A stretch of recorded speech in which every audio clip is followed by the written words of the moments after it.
గతంలో కూడా ఇదే మాదిరిగా పరిస్థితులు ఉన్నప్పుడు కూడా మనం ఏ మాదిరిగా పైకి లేచాము అన్నది కూడా మీ అందరికీ తెలిసిన విషయాలే. నేను ఒక్కటే మీ అందరికీ చెప్తా ఉన్నా. ప్రజల్లో ఈరోజు మనం చేసిన మంచి ఉంది. ఇంటింటికి మనం చేసిన మంచి ఇంకా బ్రతికే ఉంది. ప్రజల్లో ఈరోజు మనం చేసిన పాలన మీద విశ్వసనీయత అనే పదానికి అర్థం ఈ రోజుకి కూడా ప్రజల్లో ఉంది. గడప గడపకు మనం చేసిన మంచి ఇంకా ప్రజల్లో బతికే ఉంది. మరి ఇవన్నీ ఉన్నప్పుడు మళ్ళీ మనం లేయడం కూడా తథ్యం. కాకపోతే కొంచెం టైం పడుతుంది. ఆ టైం ఇవ్వాలి. ఆ టైం ఇచ్చినప్పుడు, అది జరిగినప్పుడు, పాపాలు పండినప్పుడు ఖచ్చితంగా మళ్ళీ మనం పైకి లేస్తాం. ఈ విషయం ప్రతి ఒక్కరం కూడా గుర్తుపెట్టుకోవాలి. ఎందుకు ఈ మాట కూడా చెప్తా ఉన్నానంటే, రాజకీయాలలో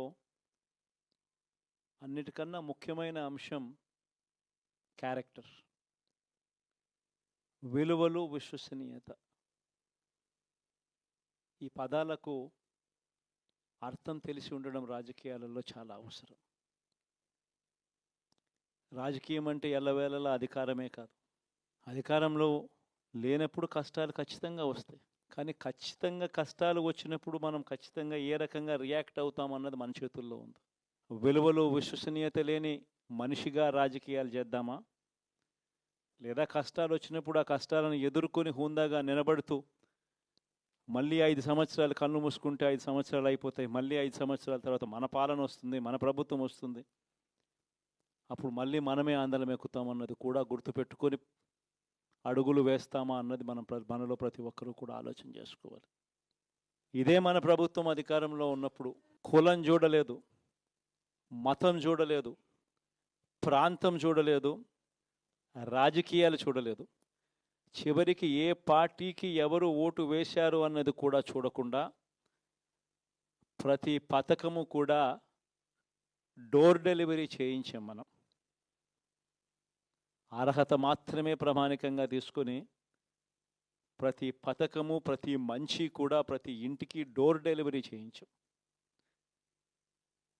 అలా ప్రతి మంచి, ప్రతి పథకము డోర్ డెలివరీ చేసిన ప్రభుత్వం మనదైతే, పాలన మందైతే, ఈరోజు కేవలం వాళ్ళ పార్టీకి ఓటు వేయలేదు అని మాత్రమే, ఓటుకు వేయకపోవడమే పాపం అన్నట్టుగా ఈరోజు రావణ కాష్టం సృష్టిస్తూ ఉన్నారు, విధ్వంసం చేస్తూ ఉన్నారు,